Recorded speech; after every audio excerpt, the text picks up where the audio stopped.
Hello दोस्तों, स्वागत है मेरे चैनल एजी कोचिंग सेंटर में। तो आज हम पढ़ेंगे क्लास 10 का प्रश्नावली 3.1 का प्रश्न संख्या 1। तो अगर वीडियो पे नए हैं तो मेरे चैनल को सब्सक्राइब कीजिएगा और बेल आइकन को ऑन कर लीजिएगा ताकि सबसे पहले वीडियो आप तक पहुंचे। और ये वीडियो कैसा रहा कमेंट में ज़रूर बताइएगा, और इसके अलावा कोई भी समस्या हो तो कमेंट में ज़रूर बताइएगा। तो बिना देरी किए चलते हैं टॉपिक की ओर। तो प्रश्न 1 में पूछा गया, निम्न समस्या में रैखिक समीकरण के युग्म बताइए और उनके ग्राफी विधि से हल ज्ञात कीजिए। मतलब इसमें दो प्रश्न हैं, एक पहला यहाँ पर है और इसके बाद एक प्रश्न और करेंगे इसी के टाइप के। तो इसमें सबसे पहले पूछा है कि रैखिक समीकरण बनाना है, मतलब इनसे एक दो समीकरण बनाना है, ठीक, और उसी के सहायता से ग्राफी विधि से हल करना है और जो मान रहेगा एक्स वाई वो निकालना है। तो चलते हैं पहले प्रश्न की ओर। तो पहला प्रश्न में पूछा क्या है, कक्षा यक्स का मतलब होता है 10, रोमन अंक में यक्स लिखा है। कक्षा 10 के 10 विद्यार्थियों ने एक गणित की पहेली प्रतियोगिता में भाग लिया है। मतलब क्लास 10th के 10 विद्यार्थी हैं, यानी 10 स्टूडेंट हैं, वो इस एक गणित की पहेली में यानी कोई भी सवाल कर रहे हैं उसमें भाग लिए हैं, ठीक है। यदि लड़कियों की संख्या लड़कों की संख्या से 4 अधिक हो, यानी जो लड़कियों की संख्या है वो लड़कों की संख्या से 4 अधिक है, तो प्रतियोगिता में भाग लिए लड़कों की और लड़कियों की संख्या ज्ञात करना है। तो हमें लड़कों और लड़कियों की संख्या ज्ञात करना है। तो कैसे ज्ञात करेंगे, चलो देखते हैं। तो इसे सॉल्व करते हैं। सबसे पहले हम कक्षा 10th के 10th के लड़कियों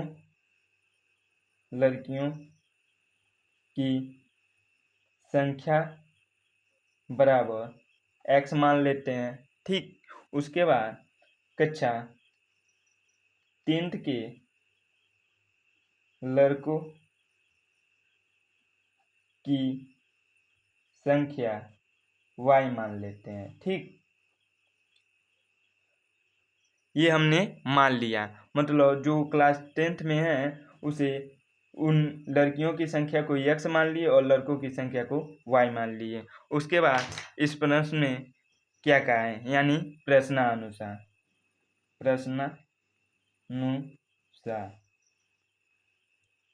अब सबसे पहले कहा है कक्षा 10 के 10 विद्यार्थियों ने एक गणित पर, मतलब क्लास 10th में 10 विद्यार्थी हैं, यानी वो लड़का और लड़की को मिला के 10 विद्यार्थी हैं। तो हम लड़कियों की संख्या x माने हैं और लड़कों की संख्या y माने हैं। तो इन दोनों को अगर मिला दें तो विद्यार्थियों की कुल संख्या हो जाएगी, यानी 10 हो जाएगी। ये हमारा समीकरण नंबर 1 हो गया, ठीक। इसके बाद आगे देखेंगे क्या कहा है। यदि लड़कियों की संख्या, यानी जो लड़कियों की संख्या x है, लड़कों की संख्या से 4 अधिक है, मतलब जो ये लड़कियों की संख्या है वो लड़कों की संख्या से 4 अधिक है, यानी y से 4 अधिक है, यानी 4 जोड़ देंगे। ये हमारा समीकरण नंबर 2 बन गया, ठीक। अब इसे ग्राफ विधि द्वारा देखेंगे कि x और y का मान कैसे निकलता है, ठीक। तो क्या करेंगे, सबसे पहले समीकरण 1 से और समीकरण नंबर 2 से लेते हैं, ठीक। तो सबसे पहले ऐसे बॉक्स बनाएंगे ग्राफ बनाने के लिए, ठीक। यहाँ पे ऊपर लिखेंगे x और नीचे क्या लिखेंगे y। तो x का मान जो रखेंगे वही y के मान में रखेंगे। जैसे अब समीकरण नंबर 1 दिया है x प्लस y बराबर 10। तो अगर हमको y निकालना है तो x को उधर भेजिए, तो y बराबर 10 माइनस x हो जाएगा। तो इसी को y बराबर 10 माइनस x लिख देते हैं। ठीक, अब समीकरण 1 में x का कोई भी मान लेते हैं, मतलब 0 लो, चाहे -1 -2 कुछ भी संख्या ले सकते हो। ठीक है, तो यहाँ पे हम x बराबर 0 लेते हैं। अगर x बराबर 0 लेते हैं तो जो ये 10 माइनस एक्स है तो x के जगह 0 रखते हैं तो क्या बचेगा 10। यानी इसमें x के जगह 0 लिखते हैं तो 10 माइनस 0 यानी बचेगा 10। ठीक, उसके बाद यहाँ पे x बराबर 1 लेते हैं तब क्या बचेगा y बराबर तो यहाँ पे 10 माइनस एक्स है तो यहाँ पे 1 रख देंगे, 10 माइनस 1 तो यहाँ पे बचेगा 9। तो यहाँ नीचे लिखेंगे y बराबर 9 और इसी प्रकार समीकरण 2 से बनाएंगे। यहाँ पे भी और भी बॉक्स लेके बना सकते हैं, -1 -2 रख सकते हैं, लेकिन 2 ही से काम चल जाएगा, इसलिए इतना ही रहने देंगे। उसके बाद यहाँ पर भी x लेंगे और y बराबर हमको निकालना है। ठीक, तो y बराबर क्या लिख सकते हैं, x बराबर y प्लस 4 है तो y को अलग करेंगे तो 4 को इधर पक्षांतर कर देंगे तो y बराबर x इधर प्लस है तो इधर आएगा तो माइनस, तो x माइनस 4। ठीक, तो यहाँ पे आकर 0 लेते हैं x बराबर तो x बराबर 0 रखेंगे तो यहाँ पे 0 रखेंगे तो 0 माइनस 4 होगा -4, तो यहाँ पे लिखेंगे माइनस का 4। ठीक, और यहाँ पे 1 लेते हैं, यहाँ पे चाहे तो माइनस का 1 भी ले सकते हैं, तो मैं 1 ले रहा हूँ। कोई भी संख्या 2 3 5 जो मन करे वो ले सकते हैं। तो 1 ले लिया तो यहाँ पे क्या होगा, y बराबर x माइनस 4 है तो x के जगह 1 रखेंगे तो क्या होगा -3। बड़ी संख्या में से छोटी संख्या घट गया और जो चिन्ह मतलब बड़े पे है वही चिन्ह लग गया तो -3, तो -3 यहाँ पे लिख देंगे और इसी के सहायता से हम लोग x और y का मान निकालेंगे। अब x और y का मान निकालने के लिए इसमें कहा है ग्राफ विधि का प्रयोग कीजिए, तो हम लोग ग्राफ बनाएंगे। तो ग्राफ बनाने के लिए एक ऊर्ध्वाधर रेखा खींचेंगे और एक क्षैतिज रेखा। ये हो गया ऊर्ध्वाधर रेखा, ये हो गया हमारा क्षैतिज रेखा। इसे कहेंगे y अक्ष, इसे कहेंगे x अक्ष, इसे कहेंगे x डैश अक्ष और इसे कहेंगे y अक्ष, y अक्ष। ठीक, अब ये हमारा जो केंद्र में जहाँ कटता है वो होता है मूल बिंदु और इसे लिखते हैं हम 0,0 से, और 0, ये 0 कोष्टक में लिखते हैं तो पहला होता है x का और दूसरा होता है y अक्ष का। ठीक, यानी पहला ये 0 है इस x अक्ष का है और दूसरा 0 है इस y अक्ष का है। ठीक, इतना समझ में आया। अब क्या करते हैं, इस मूल बिंदु से बराबर दूरी पर एक लाइन खींचते हैं, यानी 1-1 सेंटीमीटर का मैं दूरी ले रहा हूँ। ठीक है, 1-1 सेंटीमीटर का ये दूरी हो गया। ठीक, नीचे भी इसी प्रकार ले लेंगे और ऊपर भी। तो यहाँ पे मैंने बराबर भागों में दूरी ले लिया, यहाँ पे कम न ज़्यादा होना चाहिए। ठीक है, तो यहाँ पे हो गया 1, इधर को प्लस लिखते हैं और इधर के x डैश h को माइनस से लिखते हैं। तो यहाँ पे 1 2 3 ऐसे ले लो या 1-1 छोड़ के, मतलब 2 लोगे तो यहाँ पे 4 हो जाएगा, यहाँ पे 6 हो जाएगा, यानी 1 छोड़ कर मैं ले रहा हूँ तो यहाँ पे हो गया 10, यहाँ पे 12, यहाँ पे 14। अगर चाहे तो 1-2 भी ले सकते हैं लेकिन ज़्यादा लंबा हो जाएगा, हमको 10 दिखाना है। ठीक है, तो अब ऊपर भी ऐसे ही ले लेते हैं, यहाँ पर 2 4 6, 2 4 6 8 और यहाँ पे हो गया 10, लेकिन इधर क्या रहेगा माइनस का सभी संख्या रहेगा। ठीक, और नीचे का भी इसी प्रकार -2 -4 -6 -8 हो गया।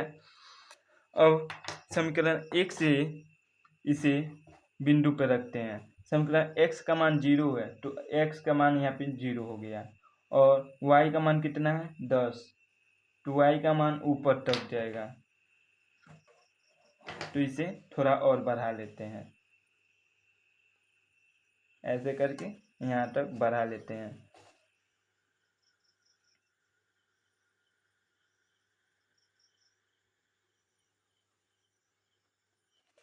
तो यहाँ पे हो गया 8, यहाँ पे हो गया 10। ठीक, तो यहाँ पे हमारा हो गया 0,10। पहले x अक्ष को लिखते हैं फिर y अक्ष को। अब क्या करेंगे, दूसरे में कहा है x बराबर 1 और y बराबर 9, तो x बराबर 1 हो गया। देखो यहाँ पे 2 है तो इसका आधा क्या होगा 1 होगा, तो यहाँ पे 1 हो गया। और y बराबर कितना है 9, तो यहाँ पे 8 और 10 के बीच में क्या आएगा 9, तो यहाँ पे इसका आधा क्या हो जाएगा 9। तो अगर इसे ऐसे ले जाएं सीधा तो यहाँ पे इसके बराबर में कटेगा इस बिंदु पे। ठीक, तो यही हमारा हो जाएगा 1,9। और देखो ये हो गया 0,10 और इन दोनों को ऐसे मिला देंगे जहाँ तक मिल जाता है।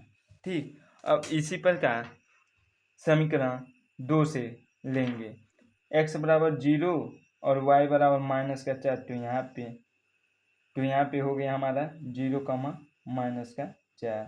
ठीक, उसके बाद x बराबर 1, मतलब x बराबर यहाँ पे 1 और y बराबर -3, तो -3 y बराबर यहाँ पे होगा 4 और 2 के बीच में -3, तो ये ऐसे मिल जाएगा।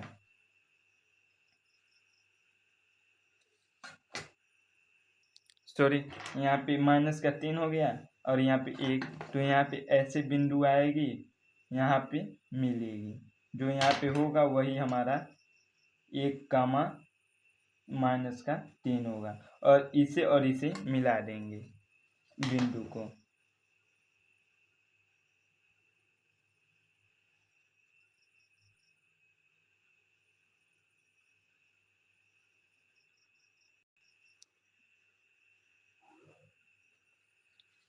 तो यहाँ पे जो बिंदु मिलेगा, तो देख रहे हैं ये ऐसे बिंदु मिलेगा, तो यहाँ पे इस बीच में मिल रहा है 6 और 8 के बीच में, यानी यहाँ पे 7 होगा। ठीक, यानी x बराबर यहाँ पे 7 होगा और y बराबर कितना होगा देख लेते हैं। तो y बराबर ऐसे करते हैं, तो यहाँ पर भी बीच में मिल रहा है यानी 3 पर। ठीक, तो y बराबर कितना हो गया 3। तो जो हमारा पूछा है लड़कियों का मान यक्ष, यानी x बराबर यहाँ पे निकल गया 7 और y बराबर निकल गया यहाँ से 3, तो लिखेंगे अतः लड़कियों की संख्या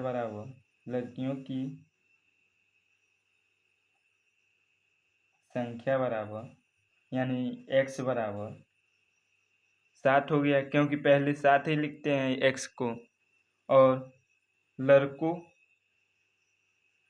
की संख्या यानी y बराबर हो गया हमारा 3। यही हमारा आंसर हो जाएगा पहले का।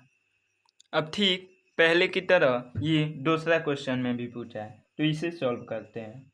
तो सबसे पहले यहाँ पे दिया क्या है, 5 पेंसिल तथा 7 कलमों का कुल मूल्य ₹50 है, जबकि 7 पेंसिल तथा 5 कलमों का कुल मूल्य ₹46 है। एक पेंसिल का मूल्य तथा एक कलम का मूल्य ज्ञात कीजिए। मतलब 5 और 7 कलमों का मूल्य ₹50 है और तथा 7 और 5 कलमों का मूल्य ₹46 है। तो हमें एक कलम का और एक पेंसिल का मूल्य बताना है। तो सबसे पहले मान लेते हैं, माना एक पेंसिल का मूल्य या दाम बराबर x है और एक कलम का मूल्य बराबर y है, ये हमने मान लिया। और प्रश्नानुसार यानी प्रश्न में क्या कहा है उसके अनुसार देखेंगे। तो यानी 5 पेंसिल का मूल्य 5 गुणे x होगा। ठीक, 5 पेंसिल का मूल्य 5 गुणे x होगा। क्यों होगा? क्योंकि हमने x को माना है पेंसिल का मूल्य, और कितना पेंसिल है? 5, तो इसमें मल्टीप्लाई होगा तो 5x होगा।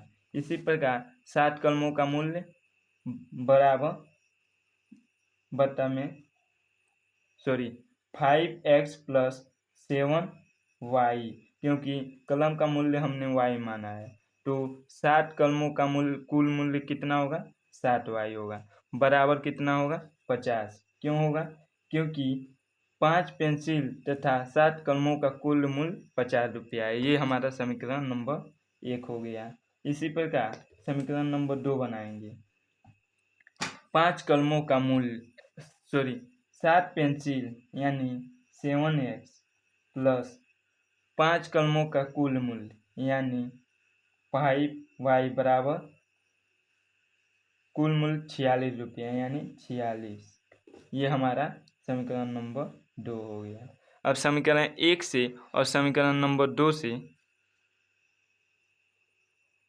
पहले की तरह करेंगे। समीकरण नंबर 1 से समीकरण नंबर 2 से। ठीक, तो ऐसे बॉक्स बनाएंगे।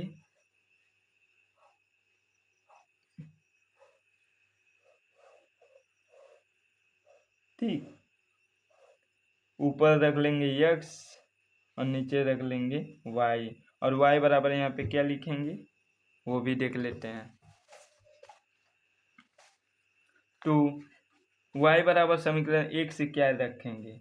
तो 5x को ये है 5x प्लस 7y बराबर 50 है, तो 5x को उधर भेज दिए, 7y बराबर 50 माइनस 5x, और y बराबर 7 को इधर भेजेंगे तो भाग होगा, तो यहाँ पे भाग आ गया। ठीक, तो यहाँ पे लिखेंगे 5 माइनस 5x बराबर बटा में 7, और यहाँ पे क्या लिखेंगे?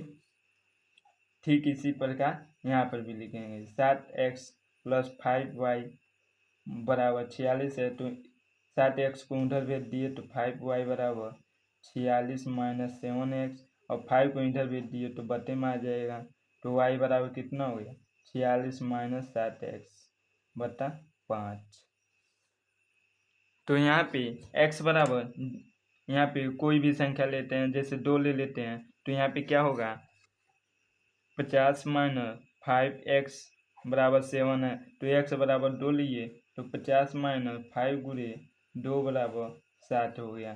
तो यहाँ पे सॉल्व करेंगे, 5 दूनी 10, 10 में से 50 गया 40 बटा 7, तो इसे भाग देंगे 7 से, 40 में भाग देंगे तो यहाँ पे आएगा 7 पचे 35, फिर 5 आएगा, तो यहाँ पे 0 बढ़ाएंगे और यहाँ पे दशमलव लगाएंगे, तो 49, फिर 1 आ गया 7 बार में, तो यही 5.7 लिख देंगे, लगभग में 5.7 आएगा। ठीक, इसी प्रकार यहाँ पे 3 रखते हैं x बराबर, तो यहाँ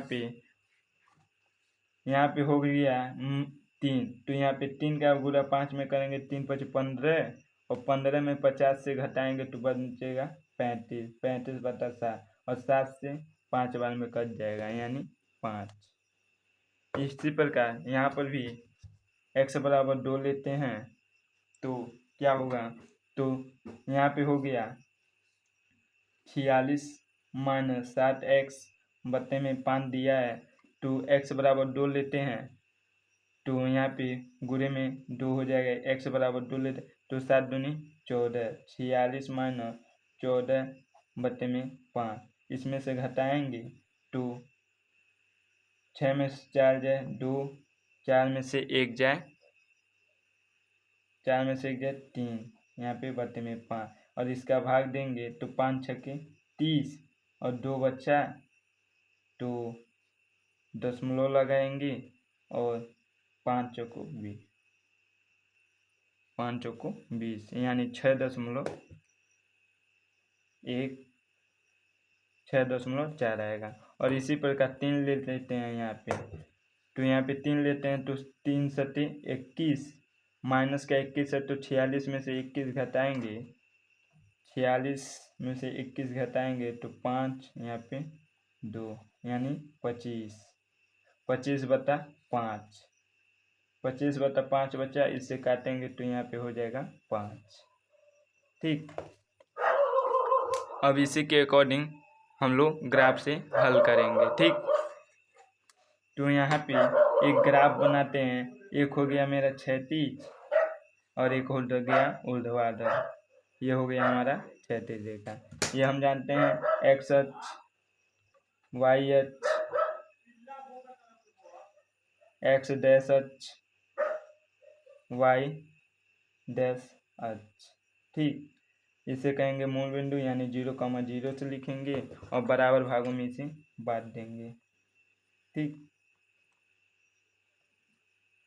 तो पिछले ग्राफ की तरह बराबर भागों में ले लिया और यहाँ पे अंक भी लिख दिया। ठीक, तो यहाँ पे x बराबर 2 है, यानी x बराबर यहाँ पे 2 है और y बराबर 5.7 है, तो 5 यहाँ पर है तो आधा इसका क्या होगा 5.5 और इसके थोड़ा सा यहाँ पे होगा 5.7। ठीक, तो यहाँ पे होगा 5.7, तो ऐसे मिलाएंगे तो यहाँ पे एक बिंदु मिलेगा। जो ये बिंदु मिलेगा इसी को कहेंगे 2,5.7। ठीक, उसके बाद यहाँ पे 3 और 3.5 का है, तो यहाँ पे 3 हो गया और 5 कहाँ पर है, यहाँ पर, तो यहीं पर ऐसे करेंगे तो यहीं पे लगभग मिलेगा और इन दोनों को मिला देंगे।